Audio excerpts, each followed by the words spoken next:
race that began with 62 cars.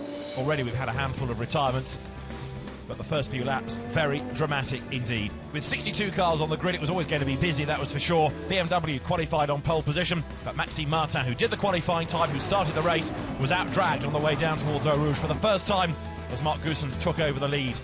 3 or 4 laps in, Ludovic Sunier, his teammate, running third, trying to get second off Peter Cox, harpooned his teammate and effectively put them both out of contention. Sunier's car limped on but has now been retired. Marc Goossens continued, but he's way down in 55th place. That wasn't the only casualty early on. Andrew Cocconi had a big accident coming out of La Source. Andrew was briefly knocked out. He has been to hospital and back for a checkup. He's okay. The McLaren absolutely smashed.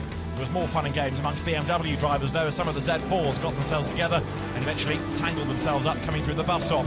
They recovered, albeit one or two losing ground.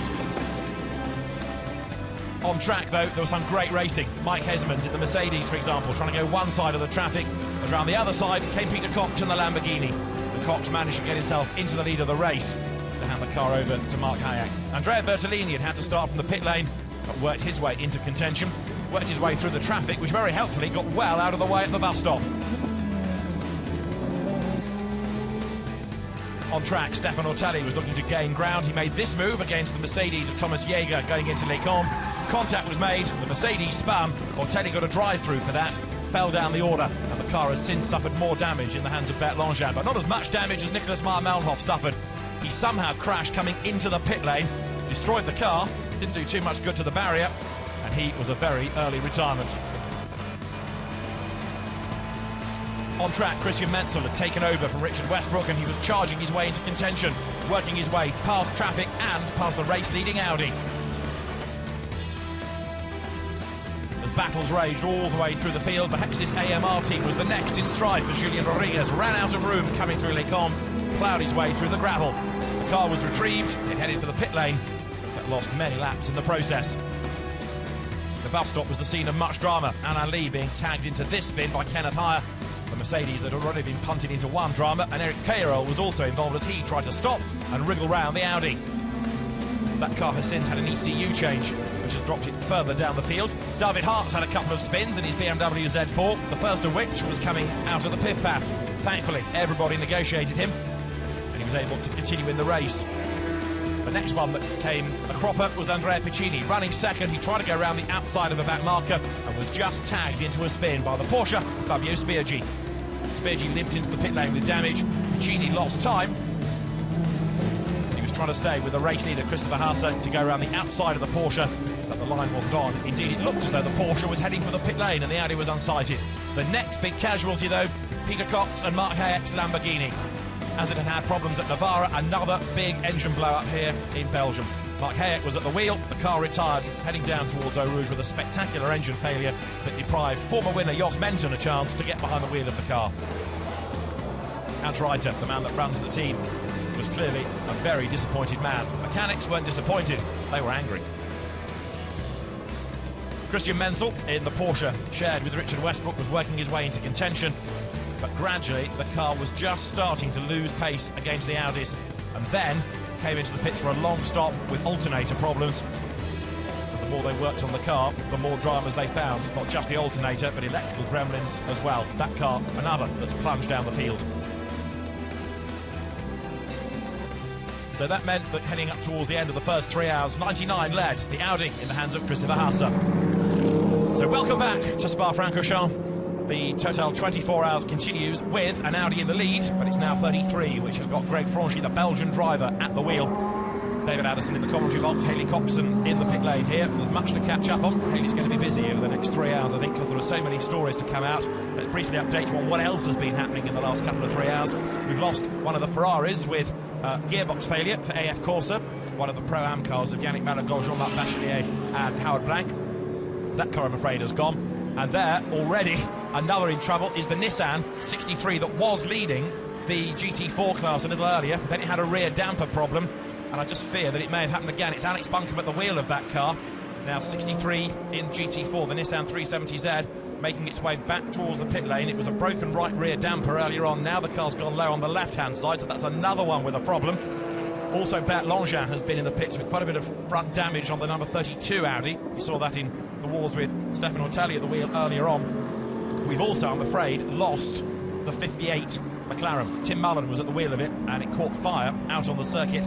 So that, disappointingly, is another car that's gone from the equation. This is the leader then, 33, Greg Franchi at the wheel. The car has now done 113 laps and leads from number 99. So it's an Audi 1-2. They're being run by different teams. The car you're looking at is operated by the Belgian Audi Club, and 99 is run by Team Phoenix. But Greg Franchi, who is relatively new into that car, in as much as it was started by Timo Scheider, then Matthias Ekström did his stint. Now Greg Franchi is having his turn behind the wheel, leads the way by half a minute from 99, which at the moment has got Frank Stippler behind the wheel. So up to the pit lane comes Greg Franchi. Time for a splash of fuel. The cars need to pit after 65 minutes on the green flag conditions.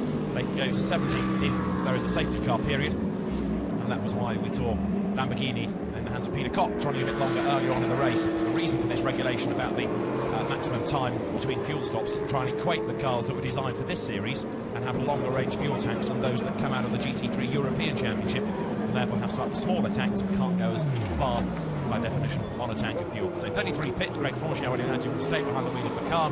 Two-part pit stop, so you can only do the refuelling first of all. You can't change tyres, for example, or do any other work to the car. So at the end of the refuelling, if they want to change Michelin's, the car will go up on its jacks. If not, they'll wave it back into the race. And Greg Franchi then will now lose the lead, potentially, to 99, Frank Stippler, who comes now out of the bus stop. So 99 will go through, and 98, Mike Rockenfeller, goes over the timing line also. Now Rockenfeller into 98, that car having lost time not only with the spin that Andrea Piccini had, but also a gear-related problem. Now Rocky was suggesting to Haley earlier on in the race that they'd try and do something when that car came into the pit lane. That's another one to research, what they've done and has it cured the problem. Just fuel then, back into the race now goes Greg Franchi. So that car will fall down the order, but of course things will always get a change like this on the pit stops. So Frank Stippler will take up the lead of the race now. In second spot we're going to get number 9, which is Gianluca Roda and Raffaele Gianmaria in the Porsche that was started by Paolo Roberti.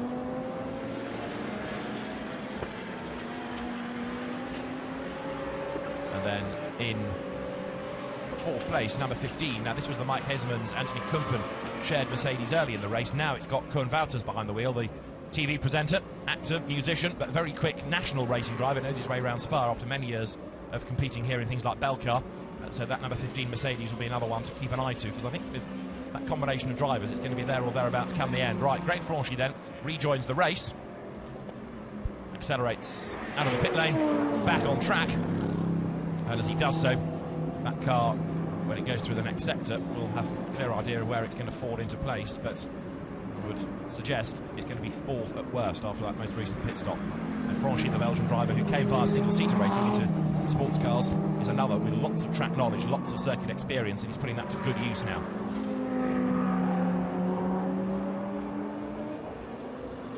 We just had into the pit lane as well the car that was running in 7th spot, now with Gregoire Lemoussier at the wheel, which is the Graf Racing Mercedes that Olivier Panis started and was going very well in that first stint. So race orders looking very strong for the moment for Audi, but this number 15, now 4th placed Mercedes, accelerating towards in the hands of Koen Wouters, and that car running in the top 3. But with Audi having such a strong race, this must be good news for Wolfgang Ulrich. Time to hear from him. He's in the pits with Haley. Dr. Ulrich, there's been some fantastic racing delivered by your drivers already, and also many challenges along the way. I understand that 32 did have a delayed pit stop. Yeah, we had with 2 of our cars already quite some troubles. We had already 3 tire failures with punctures driving over pieces lying on the racetrack. Yeah, we had a suspension problem on one of the cars, but the car number 33 and the car number 99 are running really well, and at present they are in the lead. So yeah, I mean, we're in the early stage of the race. There is so much going to come. It's important that even a minor stumble. Loving it, really. It'd be nice to have a better view from the windows we've got here in the press room, but aside from that, it's a race to savour. In here, it's all great. Now, here you've got Andrea Bertolini, who is heading the Pro-Am class. And in fact, it's the Andrea Bertolini started car. Michael Bartels has now taken it over. Louis Machiels did the middle stint. And that car up from the pit lane. Now, why did it start from the pit lane? We don't know. I mean, we don't know. I think it's again one of these things with a grid as large as this, and particularly here at Spa, where the pit lane is, it is very long indeed and on 3 levels. Terrifically difficult when you're getting close to a race start to actually find the right people. Some of them are on the grid, some are in the garage, and some of them are actually with the car at the pit exit. But spectacular progress up through the field for that car. What it did do, of course, is keep them out of any possible dramas on the first lap. Now, on the subject of dramas, McLaren, they've not really done anything like what I was anticipating. I know Andrew Cocconi had the accident, and that in a sense is a bit of an exception, but the 58 car had its problems, didn't feel right, they put it into the garage, now it's caught fire. McLaren didn't come to make up the numbers. This must be a big disappointment. I think it probably is a disappointment. The first things first, Andrew's back at the circuit, and that's great. And the scan came out clear, understandably, having seen even the short pictures of the impact. He's going to be very sore, my guess would be, for some days to come. But the good news is he's okay. The car clearly isn't. That's the 59 car. The 58 car had a bit of a troubled run. Had a problem with one of the wheels which damaged the air jack, which caused it a delay. We then had, I've forgotten completely what the second problem was, but a problem just before that fire. It wouldn't restart. That's what it was after a pit stop, so it wouldn't restart. And that car, clearly we know now after the race, after a fire out the circuit. But Tim Mullen, okay, we can see Tim as we speak on screen there, talking to Chris Goodwin in the garage, back of Rob Bell's head. That's right, yeah. So we've got one car running still, the 60 car, the Von Ryan car. No, it's not the race they would have wanted. They, I'm sure, would have wanted the GT3 car to do what its grandfather did in '95 on its 24-hour racing debut and win. It doesn't look like that's on at the moment, but they're doing a good enough job here. It is, I think, in what the corporate parlance will be now, that this is a 24-hour test run for them. Yes, quite. And good luck to them with that. It's a spectacular looking car and a spectacular sounding car as well. And it's a very, very new car. And we shouldn't forget that, endurance racing, it's a car breaker.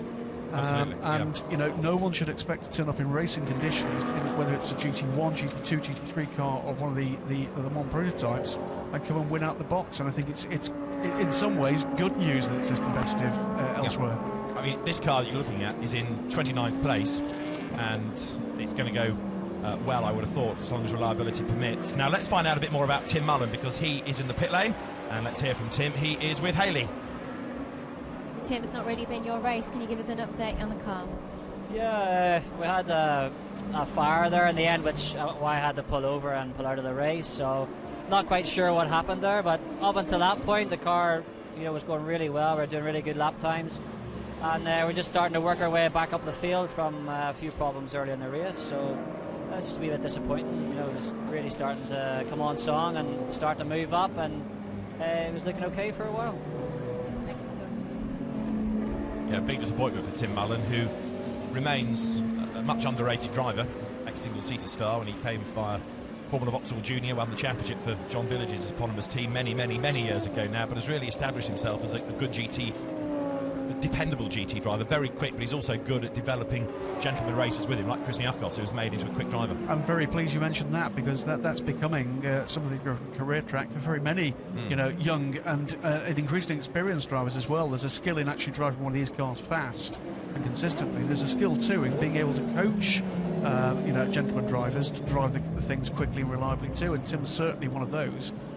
He's had quite a long career now in GT racing, and a career with some success, with race wins, championship wins too.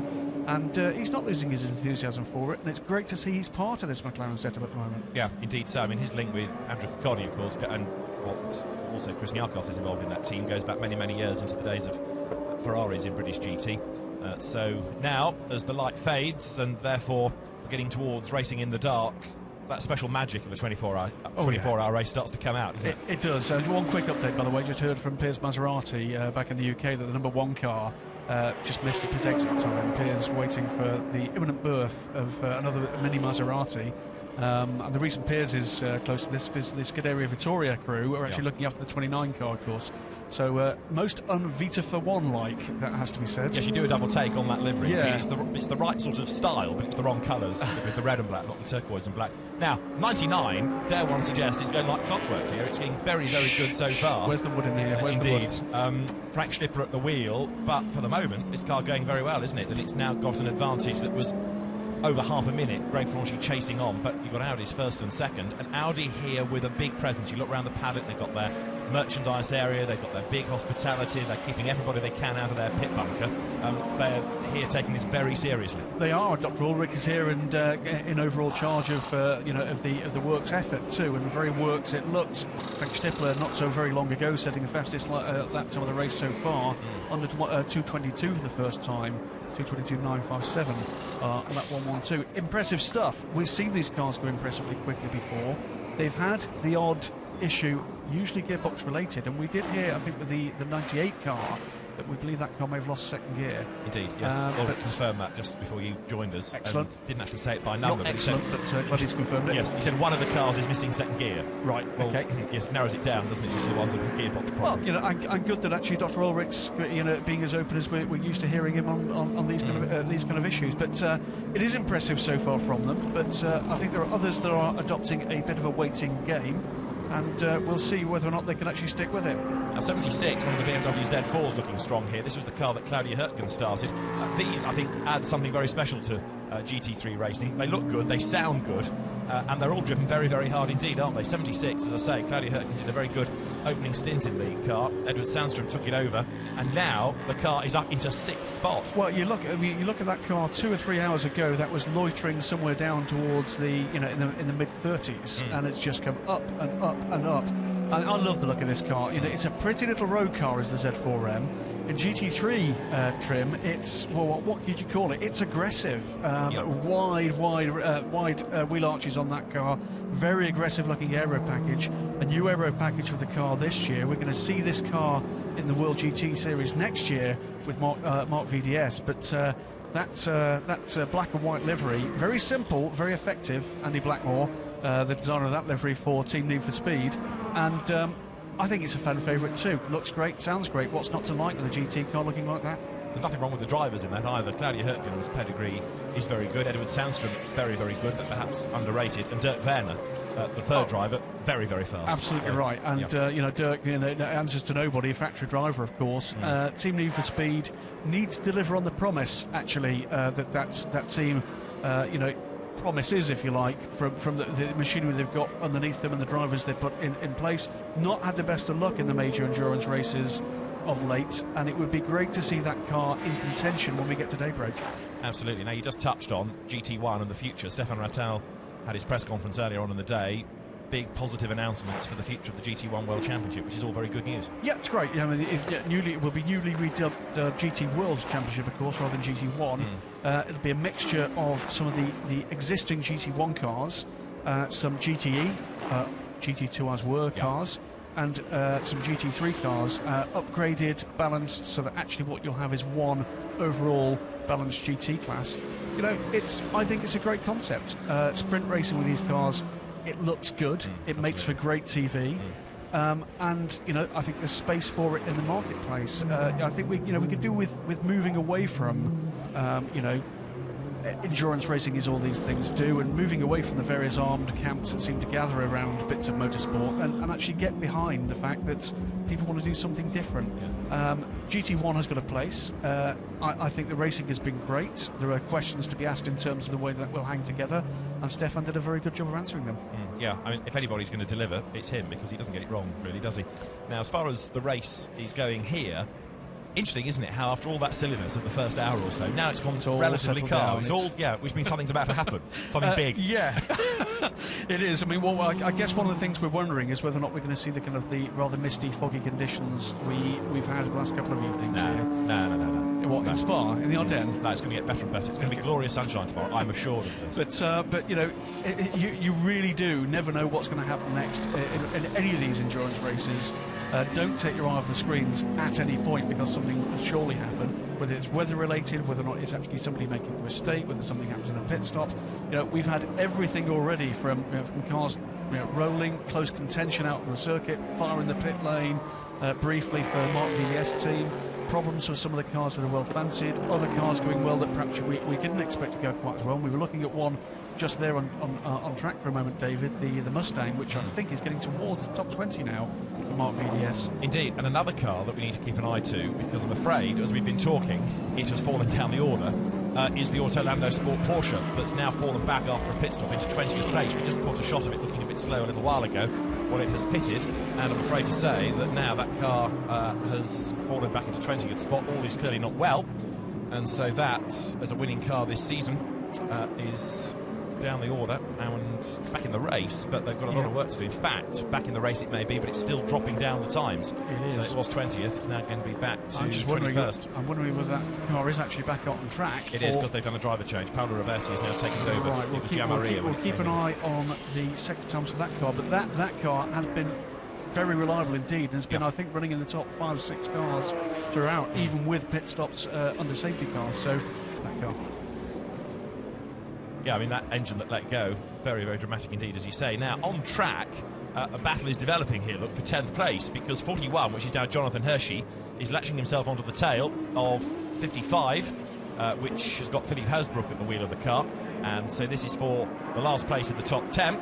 Philippe Hersbruck, who, I think it's fair to say, is not as quick as Jonathan Hershey. He's been around for a long, long time as Philippe Hersbruck, as the cars climb uphill. You can trace his racing right back to 1978, when he began in the British Leyland Challenge of all things. Wow. And he's dabbled in things like Talbot Horizons and Renault Fuegos in touring car racing.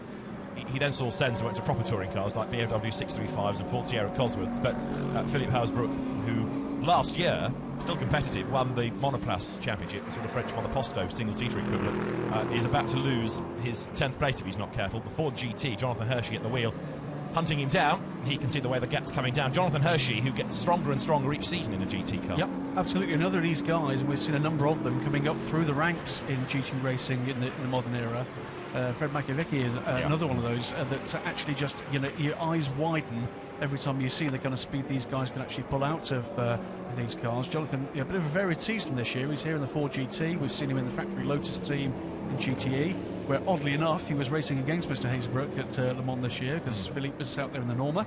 But Philippe, canny old fellow that he is, he's doing what he needs to do, which is to take that car, like we were just saying, round and round and round. Don't rise to the challenge if you can't win it on track at the moment. Just wait for it to come back to you, as it surely will if you stick to that tactic. We've just had communication from legendary former GT team manager Malcolm Swetnam, wanting to know how his former driver Peter Cox is doing. Sad to say, Malcolm, blown engine, out of the race. Now, Eddie Cheever, I'm afraid, has stopped. That's at pit out, isn't it? It is pit out. That's the top, just on the outside of Radion, isn't it? That's sort of what happened to Eddie Cheever. And you sort of wonder if that's gear-related. And it looks to me like, I think I just saw those lights off and on briefly. It has been, for the Audis in the past, a little bit of a kind of an Achilles heel, the gearbox in these cars. It would be a shame to see that. And it looks like Eddie's in the car, I would guess, going through the systems, rebooting systems and talking to the team. And he is indeed. He's restarting that car, isn't he? Yeah. He's switching things off to try switch back on, and let's see if he can reboot it. It was here last year, wasn't it? Towards the end of the race, he had the power steering fail going through Eau Rouge, and he had his that was big wide-eyed monster moment. Yeah. Absolutely, yeah. Not a place you don't want that to happen anywhere. You certainly don't want it to happen there at all. No, you're right. Well, he's got power. Yeah, but that car at the moment. What he's also got to try and do, of course, is translate the instructions that come to him in Yorkshire into something he can understand, the American, and then he knows exactly what he's got to do. But this is costing that car heaps of time. They've already had an ECU change, haven't they, that team? Not on that car. That 12, car, the car lost. Now that one's in strife. The 12 car loses some time with resetting the electronics and then a replacement for the ECU. Yeah. Should say, loving the way that team go racing, by the way. The kind of level of interest you've got from the kind of team of legends they've actually put together. and actually a great way of marketing to the kind of the gentleman drivers they've got, who wouldn't want to race alongside, you know, previous Le Mans winners, Indy 500 winners. It's a great way that Zach Brown and Richard Dean have actually put together a kind of completely different way of going 24-hour racing. Mark Patterson, Matt Bell, Eddie Cheever, Mark Blundell are the 4 drivers. Total combined age 178. Absolutely fun. And Matt Bell is probably about 12 of those. Yes, he's much the youngest, isn't he? But for the moment, I'm afraid, that car doesn't look as though it's going anywhere. It had just fallen down the pecking order to be 39th, and it's now down to 40th.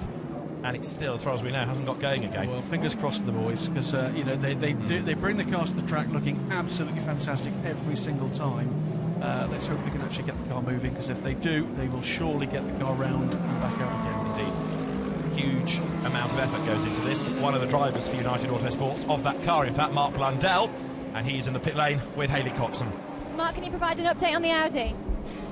To be honest, I'm not really too sure. I understand from the guys in the garage that the engine stopped and he can't restart it.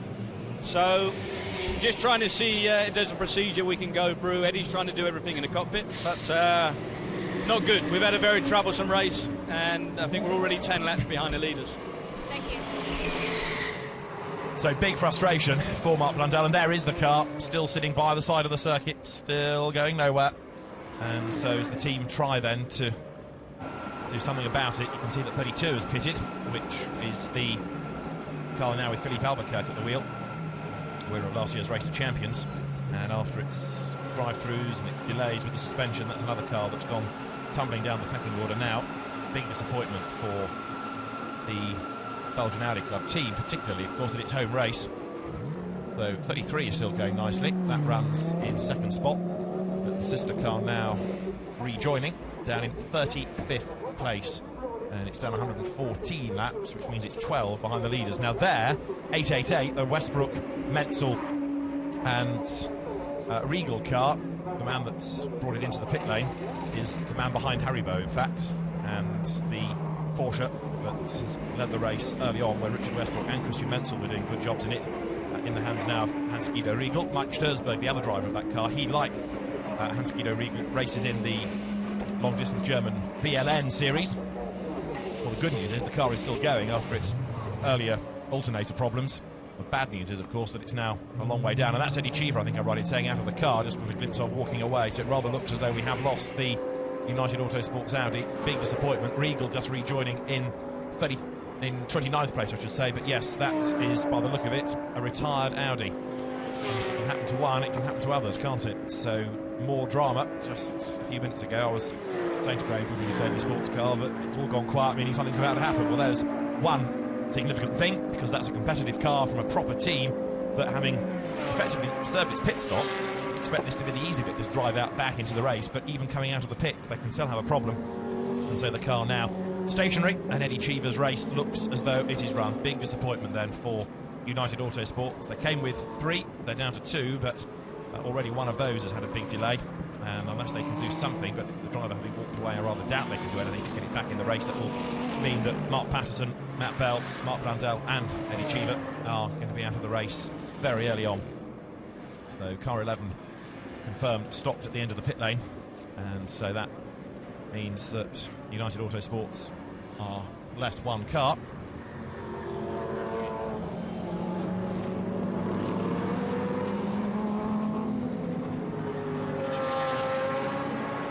Time we've got the Porsches that run in the Cup class, the older spec cars, still circulating strongly. The championship these days worked out so that you've got pro drivers, the pro-am combinations, and the gentleman racers all grouped together, and plenty of pit lane activity going on, of course, through this nighttime stint as the light starts to go. And the crews now face a long night of keeping out of trouble, keeping the cars to a strategy. 22 serving another pit stop then, which is the Lionel Comol, André-Alain Corbel, Thomas Duchesne, Eric Bassière Ferrari, and that should shortly be back into the race. Now,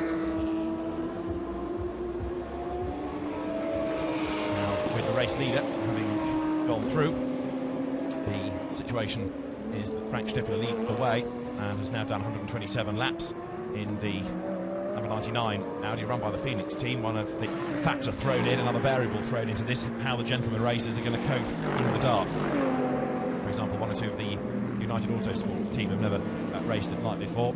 Arie Luijendijk, who is part of the team, had never raced at Spa, never been here in fact until the test, but it was his first race at the Spa circuit. And Arie Luijendijk, who drives car 12 with Alain Lee, Richard Mines and Henri Richard, who's been here when he was involved in a corporate capacity in Formula 1, but he's never raced around here.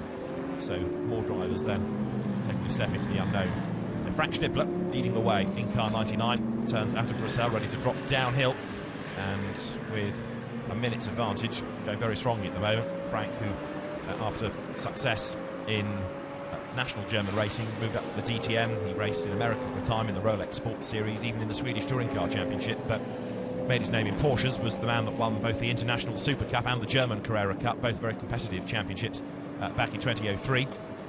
And car number 9, which is Gianluca Roda, Raffaele Giammaria and Paolo Roberti, is about to be given a drive-through penalty for exceeding the driving stint time. Now, it was Giammaria, wasn't it, who bailed out recently to give way to Paolo Roberti, so it must be him, I think, that has transgressed. And also, you've got Fred Makovici, Henri Moser, Steph Dusseldorp, Aston Martin being given a drive-through penalty for overtaking under yellow flags, and likewise 41. Now, that's the Jonathan Hershey Ford GT from the Marc VDS Racing team we've been talking about, the car that he shares with Marcus Paltela and Antoine Leclerc. But that's another one then that has been found overtaking under yellows. And there's a car that's gone way off there. It's one of the Ferraris, I think. Is that 50, conceivably? It's indeed number 50 for AF Corsa, and that's the Jack Gerber, Matt Griffin, Marco Ciocci and Nicky Kadai car, which is in 15th place, and it's Jack Gerber at the wheel of it. And it was Jack that had quite a large accident at Navarra. This is not his regular car, this is another of the many that AF Corsa own, but he just got it wrong coming through the right-hander, drifted off. That's at the Paul Frere corner, I think. Goes way, way off the road, through the gravel.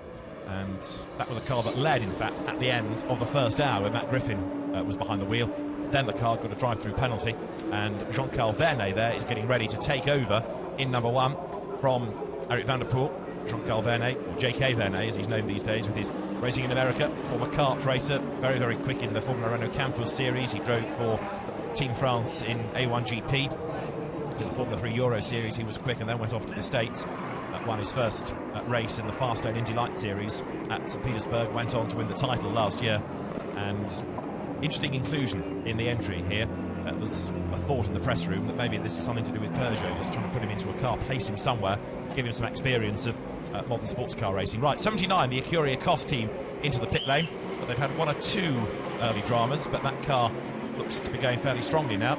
And let's just see, as the pit stop takes place, Ollie Bryant getting out of the car with his traditional, very patriotic Union flag crash helmet. Ollie, who splits his time between modern racing when he can and historic racing.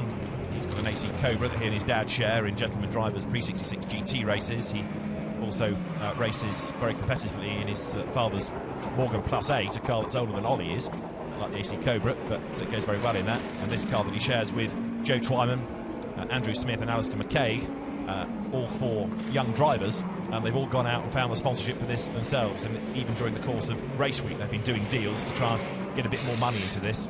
Joe Twyman will come join us, all being well, before midnight and tell a bit more about the project. Now there is the Mercedes sitting in the pit lane. Koen Wouters has just come in that car, so it's the car in 3rd spot prior to the pit stop, and it's the full pit stop this. It's fuel and tyres, and I think we've had a driver change as well looking into the car. So now the fact that a toolkit is brought out as off comes the left front wheel suggests there's a bigger issue there. I wonder whether it's brake pads and discs like we saw on the Black Falcon Mercedes. Yes, attention to the brakes then, so it's going to be a long stop for 15. It'll fall down the order. You've just seen the 79 Ecurie Cost Aston Martin go back into the race.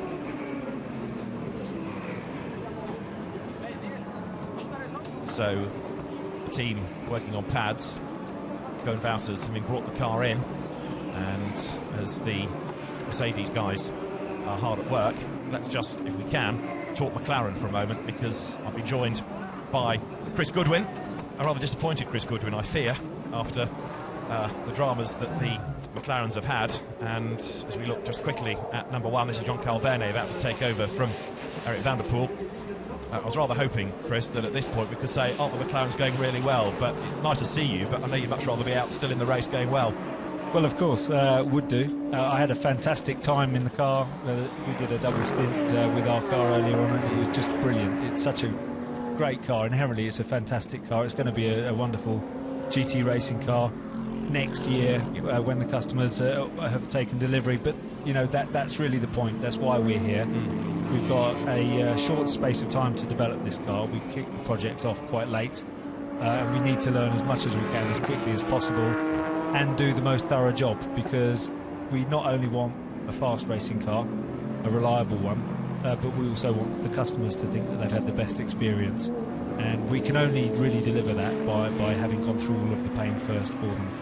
And you've been involved in the development of this from day one with your role as McLaren's chief test and development driver. I mean, you know, you've gone through the design process, you've done all these miles in it, and you know, you can see the way that it's getting stronger and stronger. Yep, very much so. Yeah, I mean, I take a real personal ownership of the whole thing. The GT project, it was born from the 12C road car project. Yep.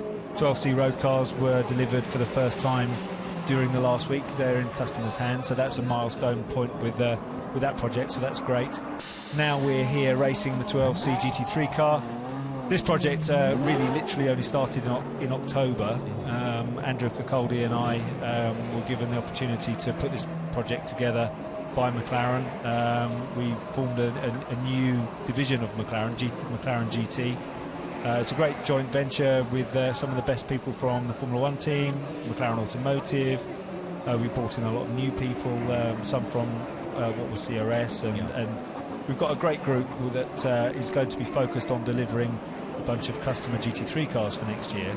But at the moment we're flat out just trying to make what is a quick and one isn't. Well, I'm grinning now and I shouldn't be. It's just such a great car to drive. But we want to make these cars bulletproof for the customers next year, so that they're also grinning like me. I know when I came to the launch of it, which was impressive in itself, Martin Whitmarsh was talking about just how important it is to make sure that for the customer, you know, they get the ultimate experience, not just a great car, but the backup and the whole support service, if you like. Yeah, you know, and that is why we're here, rather publicly testing. We're open, and our customers that we've been discussing with so far appreciate that. You know, that they're part of what we're doing. They understand what we're doing. A lot of the manufacturers would be doing all of this testing behind closed doors. We're learning at a much faster rate as a result of this, but there are a bunch of manufacturers that, you know, took a long time to get to a reliable point, and they're bearing the fruits now. We want to do it sooner than the others. We want you know, to do a more thorough job. It's not just about having a nice car, it's about living with it, and we want to support the customer teams as well as or better than anybody else's, and there are some people now that are supporting their customer teams very well, some not so, and we want to learn from the guys that do it well and the guys that don't do it quite so well. I mean, Audi is another example of a team that does support its customers very well. That's the leading car that's just had another refuelling pit stop. Let me also just mention Mike Hesmans took over number 15 Mercedes. That's gone back into the race. Let's just go back to the very start of the race if we can for McLaren. Andrew's accident, we've seen bits of vision of him going off at La Source. Contact with another car, do you know? Just before we talk about that, I think that Audi's going to be called back in again. He hasn't got any rear lights at the moment, so OK, we'll come to that in a second. Good spot, Chris. Let's just go back to the start of the race and have a look at some of the highlights of what was going on right at the very start. So with this capacity grid, 62 cars started, had that great start from Mark Goossens to lead the way. Then Ludovic Signet pulled this remarkable move up the inside, harpooned his teammate, and effectively put them both out of contention. Signet carried on, but they retired the car with damage. Probably grabbed by the throat when he got out of the car at the end of that stint. And then Andrew Cicaldi's big accident at La Source as the car went off the road into the barrier, hit it on both sides, and it was a very badly damaged car indeed. Andrew, thankfully, is OK. He's back at the circuit, and we'll talk about that a little bit more in a moment. Then the BMW Z4s decided to drive into each other at the bus stop. Their rather low-rent incident sorted out, they all battled on. But on track, those that kept out of trouble had some great racing. Mike Hesmans' Mercedes went one way in the traffic, Peter Cox round the outside, and Cox in the Lamborghini worked its way into contention. From a pit lane start, Andrea Bertolini's Ferrari was working its way through the traffic, but very kindly got well out of the way coming into the chicane. And Stefano Ortelli tried this rather ambitious move against the Mercedes in the hands of Thomas Jaeger. Tapped him into a spin. Ortelli got a drive-through penalty for that, and the Mercedes carried on, but it was in the walls a little bit later. Nicholas Meyer-Melnhof somehow contrived to crash coming into the pit lane. He was somewhat distraught. The team couldn't quite understand what on earth he'd done. As on track, the Porsche that was in the hands of Christian Metzel worked its way into the lead, darting past the traffic on one side and the leading Audi on the other. Menzel took over the advantage. Aston Martin teams, though, were in the wars. Julian Rodriguez for Hexis AMR ran out of road coming out of Les Combes, found the gravel, and then had a long delay as the team had to get the car back to the pit lane, then get the gravel out of it and get it back into the race. At the bus stop, Alain Lee was tagged into a spin by Kenneth Heyer, who'd taken over the Black Falcon Mercedes, and then Eric Cairol was delayed as he tried to work his way round the stationary Audi. He wasn't the only driver in trouble, though, because plenty more seemed to have dramas. The Dutchman David Hart was one. He lost it coming out of the pit path, spun off backwards through the gravel onto the circuit, which suddenly halved in wind, but thankfully everybody was able to avoid him. Andrea Piccini was busy trying to stay on the tail of his teammate, and as he came through the bus stop, was tagged into this spin.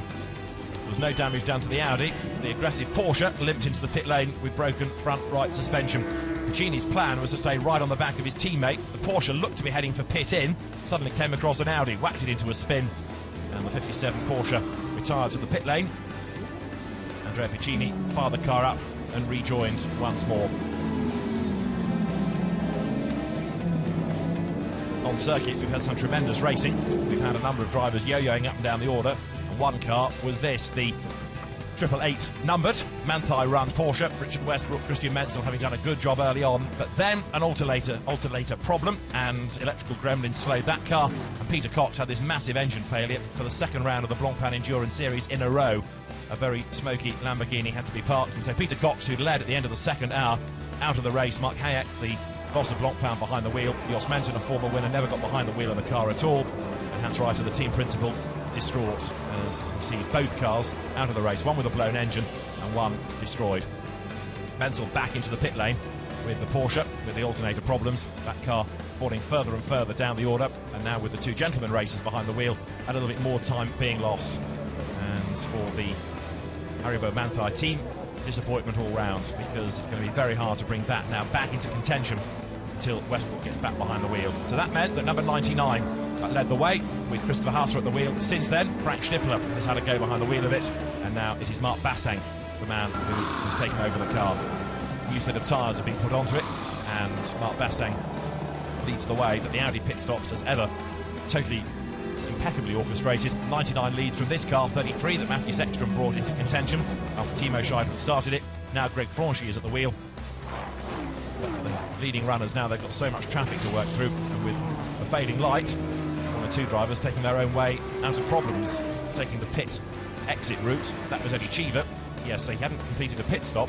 He had the problem, bailed out of the lap and parked the car. So Eddie Cheever, sadly, in the United Autosports Audi, parked by the side of the road, out of the race. In the meantime, car number 99 continues to lead, and 98 now getting itself back into contention. Mike Rockenfeller at the wheel, but not only was Piccini tagged into that spin, they've also lost second gear in that car, so they've got to drive around that problem as best they can. But for 99, all is good. It leads the way by now increased margin. 50, Jack Gerber ran out of room, just bounced off the tyre wall a little while ago, was able to get himself back onto the circuit, but the South African gentleman racer falling down the order. Fans now starting to think about their stomachs rather than about the on-track action. Right, Chris Goodwin, let's go back to McLaren for a moment. We just started to talk about Andrew and his dramas all those many hours ago. Well, my good buddy Andrew is fine.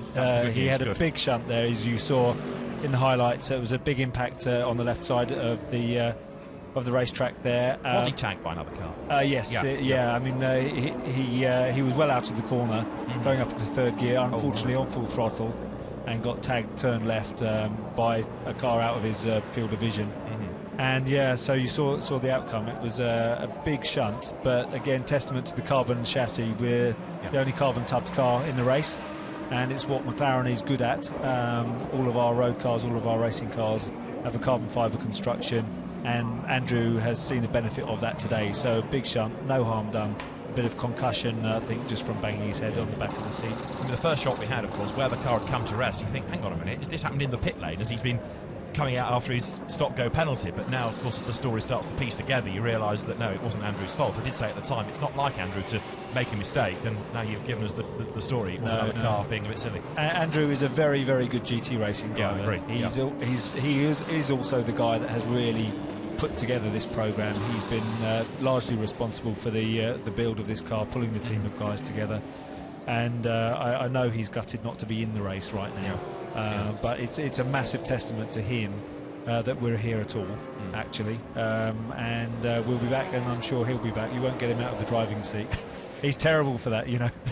That's true, yes. Now, you started with 3, you're down to 1, the car in the Pro-Am Cup, so it's still going strongly, and you've got drivers here that can bring data back to you. But, of course, now the main effort is to get that car to the end and learn what you can. Yeah, so, you know, I've had a chat with the guys. There's the car there going through the bus stop. It's very, very important that we get that car to the finish, or as far into the race as we possibly can. Every lap we do is a bonus. Every lap we do gets us more data. The guys we've got in the car are good. You know, they're the type of drivers that we would love to have in our cars in customer teams' hands. We've got a mixture of young and old, experienced and less so.